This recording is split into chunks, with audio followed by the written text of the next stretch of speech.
नमस्कार मित्रांनो, मारवी कंपनीचे रबर आलेले आहेत. खूप चांगल्या क्वालिटीचे रबर आहेत. ह्या रबरचे शेपटे बेंड होत नाहीत पॅकेटमध्ये ठेवल्यानंतर, किंवा कलर सुद्धा दुसऱ्या रबरला लागत नाहीत. आणि कंपनी मेड इन इंडिया आहे. आपल्या इंडियामध्ये तयार झालेला रबर आहे. सगळ्यात पहिला रबर इंडियामध्ये तयार झालेला आहे. खूप चांगली अशी क्वालिटी अभ्यास करून केलेला आहे.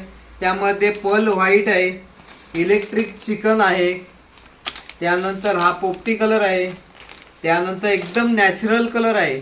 पाणी एकदम क्लीन असतं त्यावेळी हा नॅचरल कलर चांगला चालतो.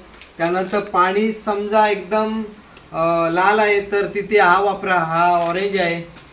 रात्रीची वेळ असेल तर तिथे हा वापरा. ग्रुपर वगैरे चांगला कॅच होतो याला. त्यानंतर आहे काय, न्यू चिकन आहे. तांबोशीसाठी एक चांगला कलर आलेला आहे. असे ठराविकच कलर आलेले आहेत. सिलेक्टेड कलर आहेत. मित्रांनो, लवकरात लवकर शॉपला व्हिजिट देऊन तुम्हाला जे काय पाहिजे तर घेऊन जा.